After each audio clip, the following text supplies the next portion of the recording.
ओम शांति। ओम शांति। आज की तारीख है 5 अप्रैल 2026। अव्यक्त महावाक्य, अव्यक्त बाप दादा रिवाइज कोर्स की मुरली, जिसकी ओरिजिनल डेट है 15 नवंबर 2009।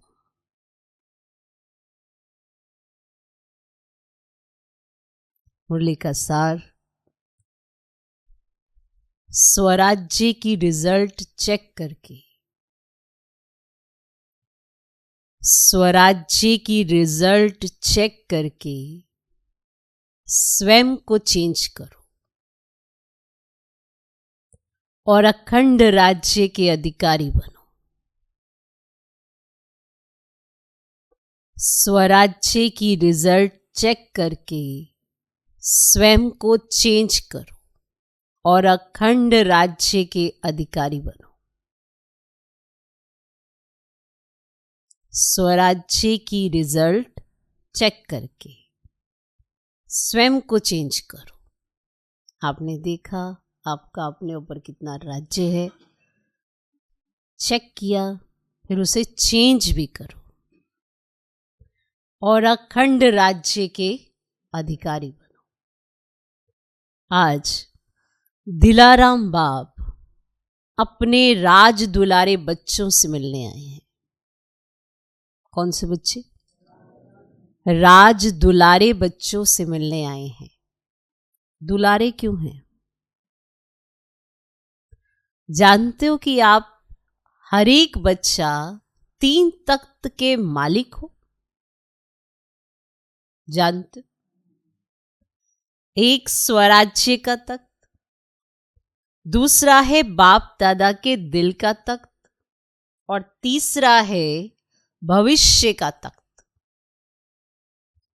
3 तख्त के मालिक हो। एक स्वराज्य का तख्त, दूसरा है बाप दादा के दिल का तख्त और तीसरा है भविष्य का तख्त। तीनों तख्त के अधिकारी हो। अपने भविष्य तख्त का भी यहां ही अभ्यास कर रहे हो।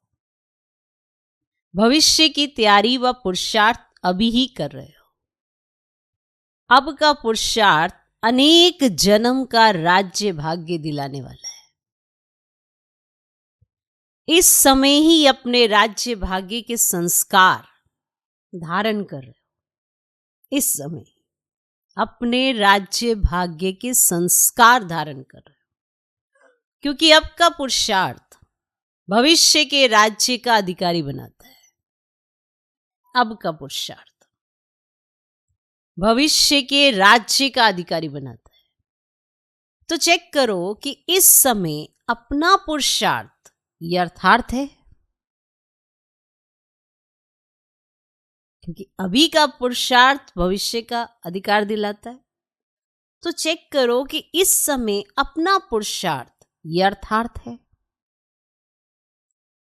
जैसे भविष्य में एक राज्य होगा, तो अभी चेक करो कि हमारा एक राज्य मन में चलता है।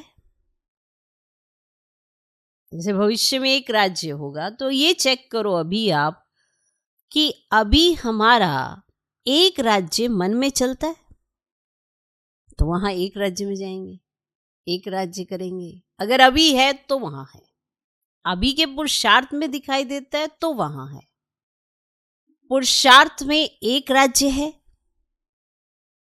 या माया राज्य में विघ्न डालती है।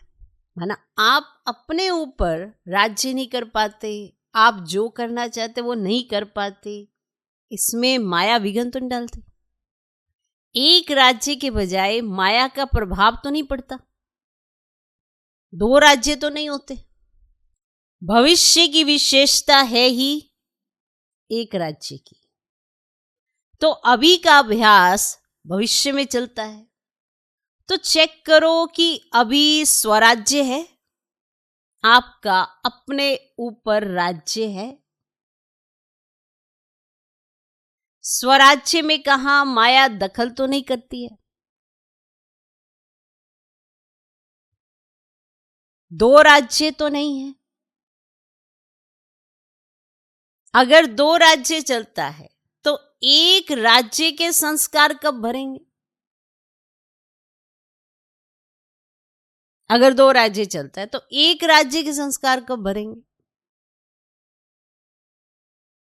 भविष्य की विशेषता क्या है? एक राज्य और एक धर्म, ऐसे ही है ना? धर्म कौन सा है? आपकी विशेष धारणा कौन सी है? संपूर्ण पवित्रता। तो चेक करो कि एक धर्म है, माना जो भविष्य में है उसका प्रैक्टिकल स्वरूप वर्तमान में है। तो देखो, एक धर्म है। अब बीच में दूसरा धर्म अपवित्रता का दखल तो नहीं देता। साथ में ये भी चेक करो कि लॉ एंड ऑर्डर एक का है या माया भी बीच में दखल करती है। आप एक के लॉ एंड ऑर्डर पर चलते हैं या माया भी बीच में आपको दखल करती है?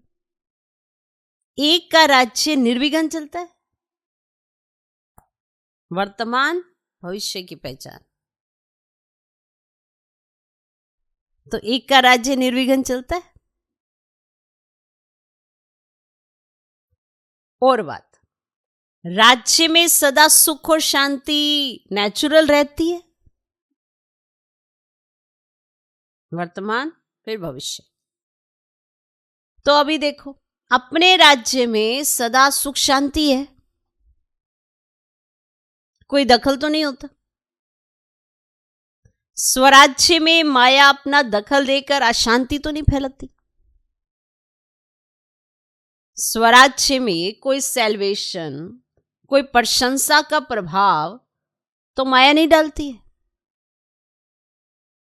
कि आपको लगता है कि ये नहीं मिला, वो नहीं मिला, या किसी ने प्रशंसा नहीं की, ये वाली माया तो नहीं आ जाती है, जबकि आपका स्वराज्य का राज्य चल रहा है।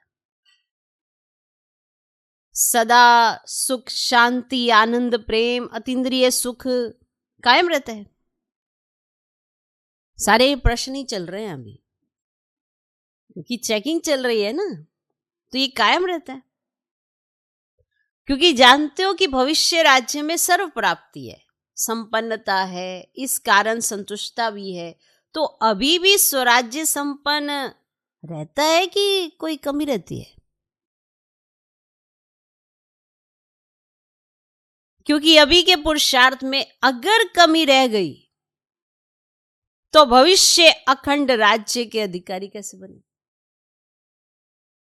सारा आधार अभी के पुरुषार्थ पर है। अभी की कोई भी कमी भविष्य के संपूर्ण राज्य के अधिकारी नहीं बन सकते। बहुत काल का यह स्वराज्य का अभ्यास भविष्य राज्य के अधिकारी बनाता है। तो ये अपनी चेकिंग सदा रहे, क्योंकि अभी अगर बहुत काल का पुरुषार्थ नहीं होगा तो प्रालब्ध भी कम मिलती है। इसीलिए बाप दादा समय प्रति समय यह टेंशन खिंचवा रहा है कि इसके लिए अभी अपने को संपन्न और संपूर्ण बनाओ। अगर अभी बीच बीच में कह देते हैं कि पुरुषार्थ चल रहा है, लेकिन पुरुषार्थ के बीच में तो नहीं आता, तो नहीं आता। ऐसा हो जाता तो, ये हो जाता तो, ये तो हो जाएगा, ये तो कर लेंगे। ये संस्कार अविनाशी 21 जन्म का अखंड राज्य का अधिकारी नहीं बनाएगा। बाप दादा सदा के लिए अटेंशन दिला रहा है। चेक करो कि अगर कोई भी विघ्न आता है, तूफान आता है, तो तूफान तोहफा बन जाता है। चेकिंग चल रही है ना, आज सारी चेकिंग चल रही है। बन जाता है तूफान तोहफा। तूफान नहीं, लेकिन तोहफा बन जाए। कोई भी माया का वार होता है, अनुभव कराती है माया। तो वे अनुभव भी ऐसे अनुभव कि हमको ये अनुभव की सीढ़ी आगे बढ़ाती है। इसके लिए बाप दादा कहते सदा अपना चार्ट आप ही चेक करो। जितना अपना चार्ट चेक करेंगे उतना ही चेक करके चेंज करेंगे।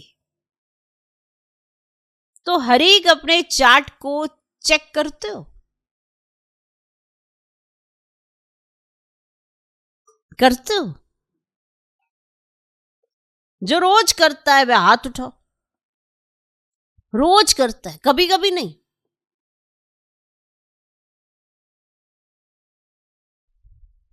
जो रोज करता है, कभी कभी नहीं। रोज चार्ट चेक करो और चेंज करो।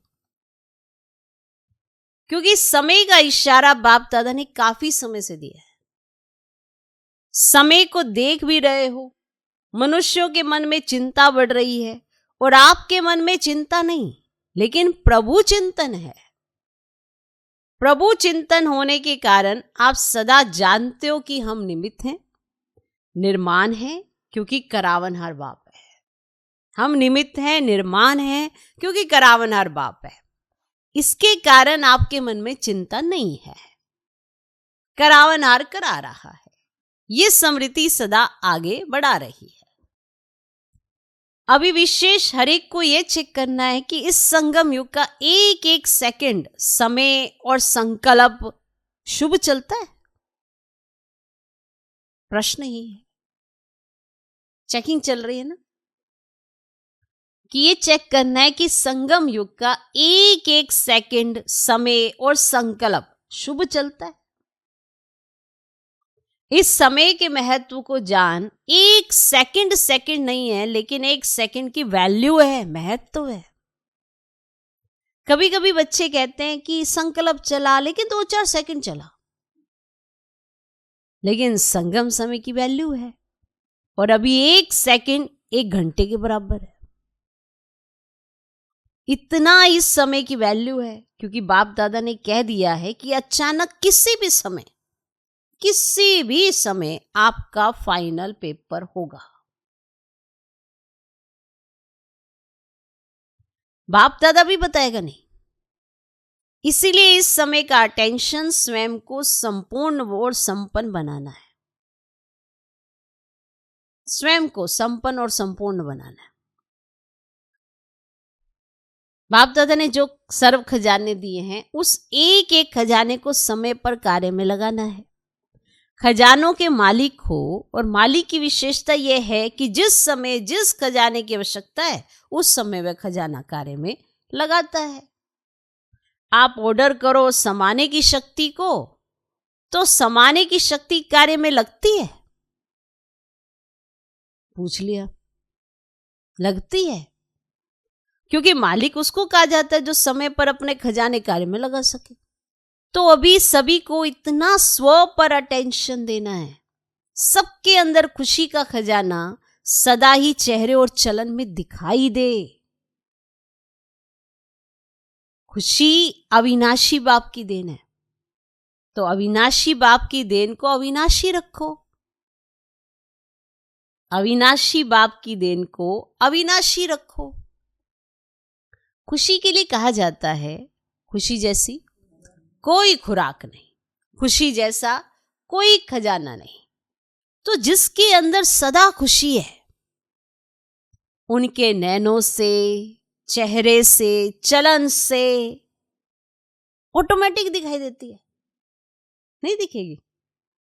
जिसके अंदर खुशी है, उसकी चलन से, उसके चेहरे से, उसके नैनों से ऑटोमेटिकली दिखाई देती है क्या? खुशी। बाप दादा का वरदान है कि सदा खुश रहो और सदा खुशी बांटो, क्योंकि खुशी बांटने से खुशी बढ़ेगी और कोई भी खजाना बांटने से कम होता है। लेकिन खुशी का खजाना जितना बांटेंगे उतना बढ़ेगा। तो चेक करो, खुशी का खजाना सदा कायम है। आज बहुत सारी चेकिंग है। आप सबने ये चेकिंग, ये सारे प्रश्न आपने लिख के रखने हैं कि आज क्या क्या चेक करना है। ठीक है?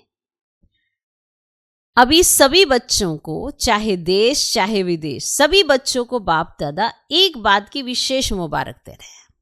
कौन सी बात? जो सभी ने चाहे देश में चाहे विदेश में अपने उमंग उत्साह से आत्माओं को बाप का संदेश दे दिया। सभी ने अपनी खुशी से जो कार्य किया उस कार्य में प्रोग्राम एक किया, हर जगह एक प्रोग्राम किया, लेकिन उसका फल 1000 गुना प्राप्त किया। बाप दादा को यही संकल्प है कि अब के समय परमान जो सरकमस्टांस हैं वे आगे आगे नाजुक होते जाएंगे। इसीलिए चाहे गांव है चाहे कोई भी कोना है, ऐसा उलाना नहीं रह जाए कि हमारा बाप आया और हमको आपने संदेश ही नहीं दिया। इसीलिए सभी ने जो उमंग उत्साह से कार्य किया, बाप दादा खुश है और ऐसे ही आपस में मिलकर ऐसे प्रोग्राम बनाते रहना। बाप दादा ने देखा कि उमंग उत्साह और हिम्मत सभी ने अपने अपने विधि से कार्य में लगाया है, लेकिन अभी तो सबने बहुत अच्छा किया। आगे भी समय परमान ये लक्ष्य रखो कि कोई भी कोना बिना संदेश के रह नहीं जाए। इसमें अपना भी पुरुषार्थ अच्छा चलता और आत्माओं का भी कल्याण होता है। तो सभी को ये प्रोग्राम अच्छे लगे ना? अच्छा लगा तो बाप दादा सभी बच्चों को यही बार बार कहते कि आत्माओं के प्रति रहम दिल बनो। आजकल दुख अशांति के कारण सभी दिल से कहते हैं रहम करो, दया करो।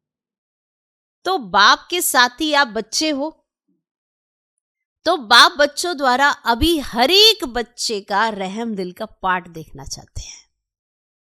लिखो विशेष, बाप के साथी आप बच्चे हो, तो बाप बच्चों द्वारा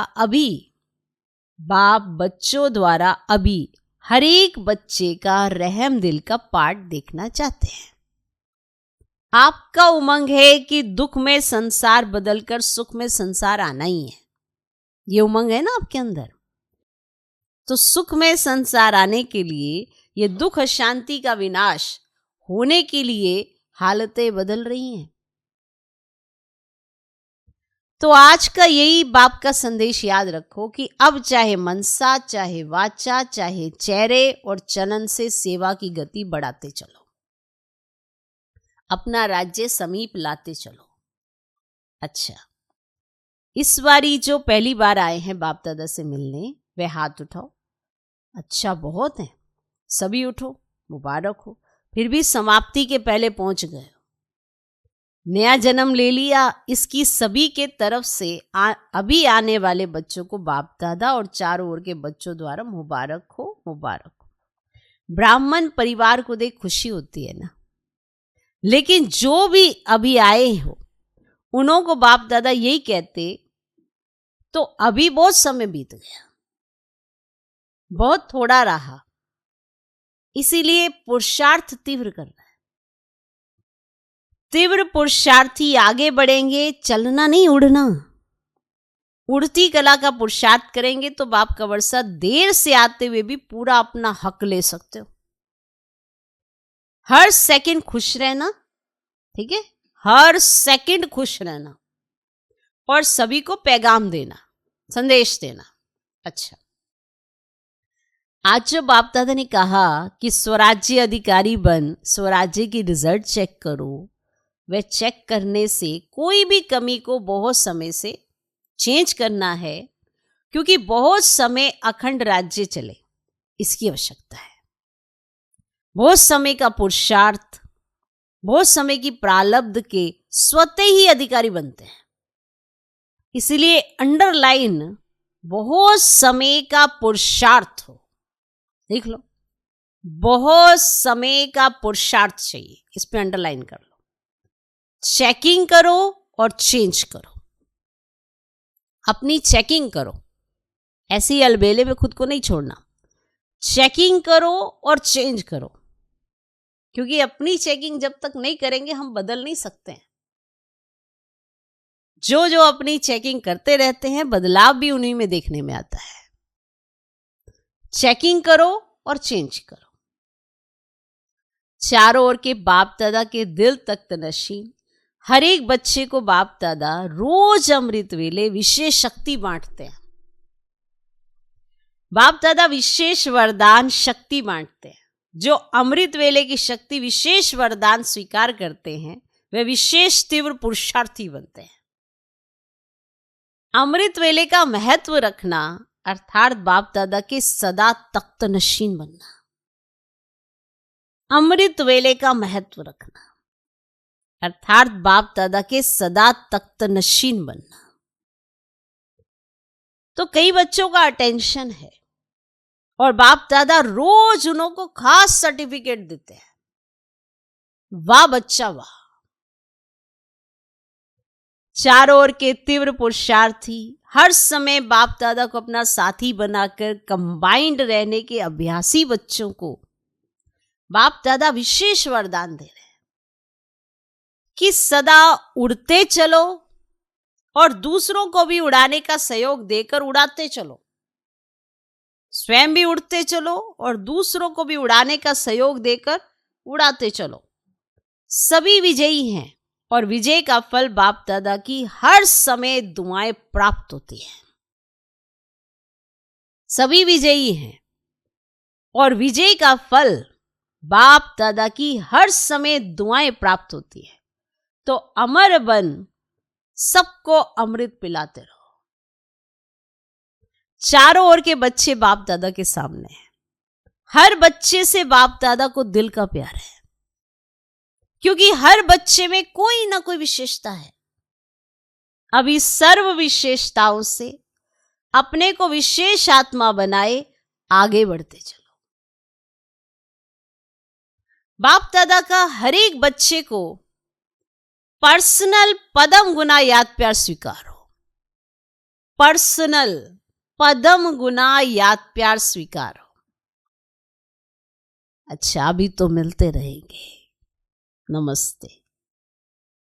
हम रूहानी बच्चों की भी रूहानी बाप दादा को नमस्ते नमस्ते नमस्ते। Good morning good morning good morning. तो मुलाकात है अब दादियों से। सभी ने खूब चक्कर लगाया। आजकल अशांति बढ़ती रहती है तो सारा दिन परेशान रहते हैं और शांति का वाइब्रेशन शांति दिलाता है तो खुश हो जाते हैं। माना दादियां जब चक्कर लगाने जाती है तो उनको देखकर सारे खुश हो जाते हैं क्योंकि चारों तरफ तो अशांति बहुत है। जैसे कोई थका हुआ हो और उसको आधा घंटा भी आराम का मिलता है तो वो खुश हो जाता है। अच्छा किया। सभी जगह चाहे छोटे चाहे बड़े सबने अच्छा किया। उमंग जहां है ना वहां खर्चे की कोई बात ही नहीं है। उमंग जहां है वहां खर्चे की कोई बात नहीं। इतनी आत्माओं को संदेश तो मिल गया। आपका उलाना तो पूरा हुआ। अच्छा है। ऐसे बीच बीच में प्रोग्राम्स बनाते रहो। हर एक शहर अपने अनुसार जैसा भी करे वह ठीक है।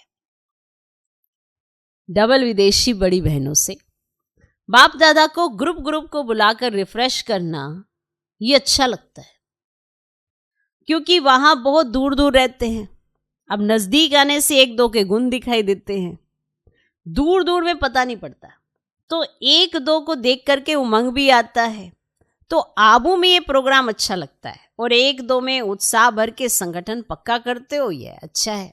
ठीक है। ठीक चल रहा है ना। एक दो को सहयोग देना इससे आगे बढ़ते हैं। समय देते हो ना। अपनी सेवा छोड़ के समय दिल से देते हो। अपना कार्य पूरा किया सफलता हुई अभी जाओ। सभी ने अच्छी मदद की। फॉरेन का भी किया इंडिया का भी किया। अच्छा। यूपी जोन के सेवाधारियों से यूपी जोन के सेवाधारियों से बाप दादा सभी जोन को कहते हैं कि हर एक अपने जोन में एक ऐसा ग्रुप बनाओ जिस ग्रुप में सभी वर्ग के हों। जो आपके वर्ग बने हुए हैं सेवा के लिए और हर एक जोन अपने एरिया में हर वर्ग की सेवा कर रहे हो, करते भी रहेंगे, लेकिन हर जोन में ऐसा ग्रुप सर्विस का हो जिसमें हर वर्ग का एक एक हो। और जहां भी प्रोग्राम करो वहां वे ग्रुप अपने अपने वर्ग को विशेष निमंत्रण दे। कोई भी वर्ग उलाहना नहीं दे कि हमें तो संदेश ही नहीं मिला।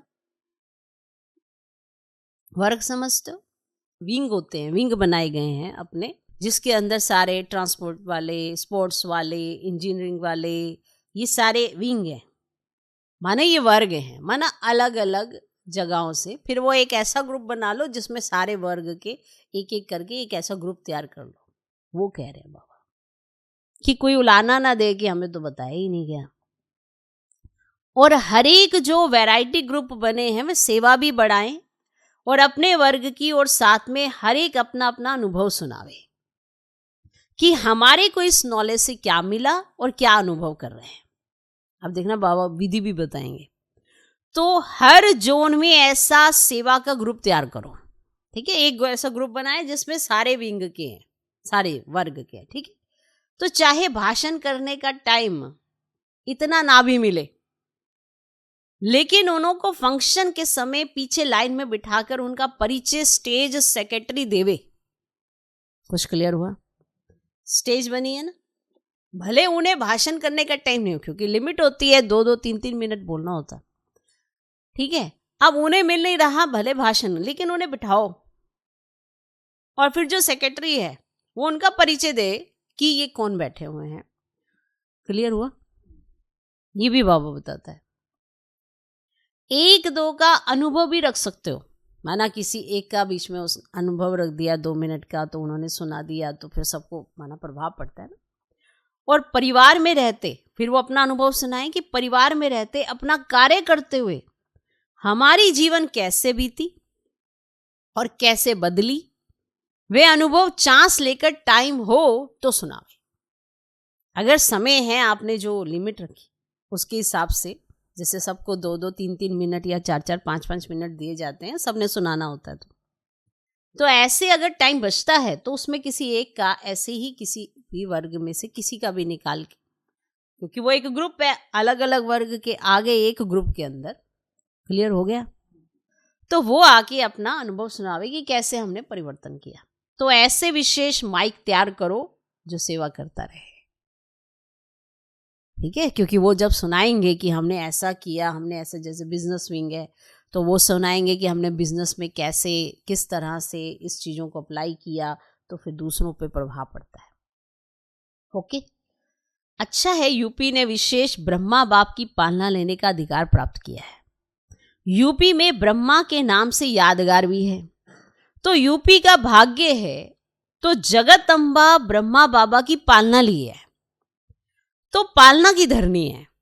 भाग्य का सितारा ब्रह्मा बाप और जगत अम्बा ने यूपी को वरदान में दिया। अच्छा है, अभी दिन प्रतिदिन बाप ने देखा कि सेवा स्थान और जो भी उप सेवा केंद्र व गीता पाठशालाएं हैं, वे पहले से अभी वृद्धि अच्छी है। इसीलिए बाप दादा खास मुबारक दे रहे हैं कि बढ़ते चलो और नंबर वृद्धि करने में, संदेश देने में नंबर 1 बनो। अच्छा है, बाप दादा खुश है और बढ़ाते चलना। टीचर्स को मुबारक है, वृद्धि कर रही हो और इससे भी ज्यादा में ज्यादा वृद्धि करते रहना। अच्छा, आज का वरदान, संगठन में सहयोग की शक्ति द्वारा विजयी बनने वाले सर्व के शुभ चिंतक भव। संगठन में सहयोग की शक्ति द्वारा विजयी बनने वाले सर्व के शुभ चिंतक भव। यदि संगठन में हर एक 1-2 के मददगार शुभ चिंतक बनकर रहें तो सहयोग की शक्ति का घेराव बहुत कमाल कर सकता है। आपस में 1-2 के शुभ चिंतक सहयोगी बनकर रहो तो माया की हिम्मत नहीं जो इस घेराव के अंदर आ सके। लेकिन संगठन में सहयोग की शक्ति तब आएगी जब ये दृढ़ संकल्प करेंगे कि चाहे कितनी भी बातें सहन करना पड़े, लेकिन सामना करके दिखाएंगे, विजयी बनकर दिखाएंगे, पीछे नहीं हटेंगे, माया से डरेंगे नहीं, डर के भागेंगे नहीं, हर परिस्थिति का सामना करेंगे, सहन करेंगे, पर विजयी बनकर दिखाएंगे। ऐसा चैलेंज खुद को देना होता है। ये नहीं डर गए माया के चंगुल में फिर से जाके बैठ गए, नहीं हमसे हो नहीं रहा, हमसे हो नहीं रहा। चाहे कैसी भी परिस्थिति आ जाए, पर हम सहन करेंगे, हम माया का सामना करेंगे, दूसरों का नहीं। हम माया को फेस करेंगे, उसका सामना करेंगे, पर विजयी बनकर दिखाएंगे। ऐसा अपने को दृढ़ संकल्प देना पड़ता है। आज का स्लोगन, कोई भी इच्छा अच्छा बनने नहीं देगी, इसलिए इच्छा मात्रम अविद्या बनो। आपने बनना है अच्छा और रखी है इच्छा, तो कैसे बनोगे अच्छा? चाहे कोई भी इच्छा रखी हो, इस देह से जुड़ी हुई किसी भी चीज की आपकी इच्छा है, तो वो लालच का रूप बनी जाती है। लोभ आ जाता है, मोह आ जाता है, कभी ईर्ष्या आ जाती है, कभी घृणा आ जाती है, क्योंकि इच्छा है। अपनी इच्छा होती है तो फिर शुभ इच्छा भी होती है कि मुझे तो बनना ही बनना है, उसके लिए चाहे कुछ भी करना पड़े, वो एक अलग इच्छा है, वो शुभ इच्छा है। लेकिन ये जो दूसरी इच्छाएं आ जाती हैं, ये मेरे से आगे क्यों है, जेलसी की, ईर्ष्या की, ये बहुत ही खतरनाक धीरे धीरे कन्वर्ट होती है, क्योंकि पहले इच्छा जागृत होती है, फिर ये सारी चीजें आ जाती है। ये कहते हैं हमारे तो शुभ इच्छा है हम आगे नंबर 1 जाए, पर ये भी तो याद रखना चाहिए, नंबर 1 जाने के लिए निर्माण चित्त भी होना चाहिए, निर्माणता भी होनी चाहिए, सहनशीलता भी होनी चाहिए। लड़ झगड़ के कौन आगे जाने वाला है? तो जितनी इच्छा होगी तो अच्छा तो नहीं बन पाता। तो इच्छाएं तो सबको पता है कि मेरी शुभ है या शुभ है, सबको ये कैटेगरी तो पता है। इसमें कोई ये ना कहे कि मुझे ये नहीं पता चलता ये मेरी शुभ है या मेरी अशुभ है। देखना, अगर शुभ है तो किसी से वैर भाव नहीं होगा आपके अंदर। आप अपने से कंपटीशन करेंगे, अपने आप से वो करेंगे कि मुझे कैसा बनना है, दूसरों को नहीं देखेंगे कि ये क्या कर रहा है, वो क्या कर रहा है। तो कोई भी इच्छा अच्छा बनने ही नहीं देगी, इसलिए इच्छा मात्रम अविद्या बनो। ये अव्यक्त इशारे, महान बनने के लिए मधुरता और नम्रता का गुण धारण करो। जैसे मीठा खाने और खिलाने से, जैसे आपको मीठा खिलाया जाए, अभी खिलाए जाते हैं ना, मीठा खाने से और खिलाने से थोड़े समय के लिए मुख मीठा होता है और खुश होता है। ऐसे स्वयं ही मीठा बन जाओ। ऐसे मधुर बोल स्वयं को भी खुश करेंगे। आप अच्छा अच्छा बोलेंगे तो आपको भी तो खुशी होगी ना, और दूसरे को भी खुश करेंगे। आप किसी के साथ अच्छा बोल रहे हो तो वो भी खुश हो जाएगा। तो ऐसे मधुर बोल स्वयं को भी खुश करेंगे और दूसरे को भी खुश करेंगे। इसी विधि से सदा सर्व का मुख मीठा करते रहो। सदा मीठी दृष्टि, मीठे बोल, मीठे कर्म। ओम शांति।